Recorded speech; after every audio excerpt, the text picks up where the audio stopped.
We're at Embedded World 2024, and it is my pleasure once again to chat to Jason from BeagleBoard. You may remember we had a nice chat last time at Embedded World. I think it was Embedded World, wasn't it? Where we were talking about the Beagle Play and the Beagle Connect Freedom, which had been newly released at that time.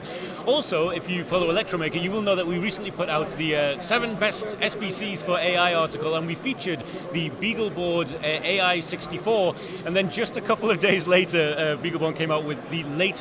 And now, am I getting this right? This is the BeagleBoard AI, correct? BeagleY-AI. Yes. Lovely. BeagleBoard.org, BeagleY-AI. Lovely. And so if you had to kind of sum up what are the kind of major differences between the previous board you had and then this one, what would you say?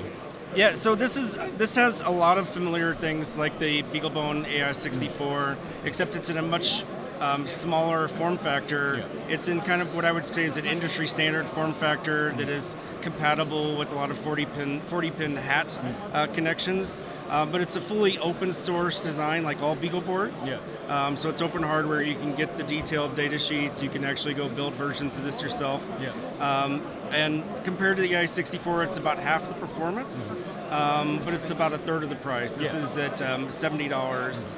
And with 4 gigabytes of DDR. Absolutely, yeah. And I mean, we live in a world now where there's a huge proportion of SBCs you can get for quite a cut price. But yeah, this is the main kind of thing. Before we started filming this, one of the things you mentioned about this is very specifically from the ground up, an AI-ready CPU on board, right? Is it in the CPU or is it like a separate MPU or anything like that? It's fully integrated within the SoC, right? So it actually has the same accelerator infrastructure that's in BeagleBoard AI 64, but this is a 4-TOPS engine instead of the AI 64 has an 8-TOPS engine, so it's about half the AI performance. It's also based on quad-core A53 instead of dual-core A72s. Cool, yeah. There's also R5 here, R5 processors in here for low latency I/O, right? Like the BeagleBoard AI 64 has as well. This has R5s. So, like if you're going from like a kind of a regular application processor, this gives you a lot more specialized, high-performance compute options for Edge AI. Sure, yeah. And we're not there at the minute, but just around the corner, we'll cut some video of it. There's a few examples of this running here at the trade show, right? Yeah. So what demos have you got on display? I mean, we're not at the demos right now, obviously, but we'll cut in footage of the demos. So what do you have to show over here? There's one which is a 3 display. So we have micro HDMI, DSI, and OLDI. So OLDI is a low-cost panel, and a lot of people are already familiar with DSI. But so all 3 of those display interfaces running simultaneously with a single, machine interface application.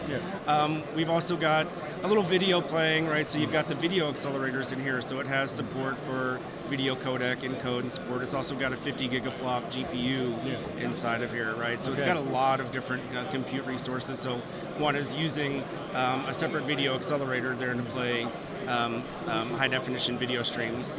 And the third is a robot that was, it's the MyCobot, Elephant Robotics MyCobot 280 Pi. Yeah, I'm familiar with it. But I've removed the Pi from it and put in a BeagleY-AI, right? And we can do that because of that form factor, right? Yeah, absolutely. And so real easy to kind of take existing software, just load a new kernel onto and bootloader onto the SD card and boot it up and run it. And now you also have access to all those other processors in there for accelerating things. So I've taken the robot and I'm just doing some inference engine stuff on there. And doing pick and place with the robot. I'm separating dogs and fruit. Oh, nice. It's a very important skill in the industry to be able to separate dogs and fruit. But yeah, no, it's a super exciting thing for me because I've never denied since the start of this that I've been a big fan of what BeagleBoard do, kind of since the very start. I think the second development board I ever owned was a BeagleBoard. Like everybody else, I got an Arduino, and I think before anything else, I got one of the really old school. I don't know if it was the black or whatever. But yeah, either way, I'm rambling now. The BeagleBone was, it's kind of odd that the bone was actually, it was a white board, it was bone. Yeah. And then we did another board to make it look different, and so we made it black so they didn't really tell it, so thus became BeagleBone Black, which is kind of the one that's most well known. I think maybe I did have a black then. But anyway, the point is, the point is for a $70 board, which is in a familiar SBC form factor, this is an amazing thing for the price. If it is something that you're interested in, you can actually order this today. We have it in the Electromaker store at electromaker.io/shop. They'll be shipping around May, June-ish or something like that? Yeah, end of May, early June. You should get your boards. Yeah. Yep, but available for order now at Mouser. Absolutely. All right, well, thank you very much, Jason. It's always a pleasure. Thank you.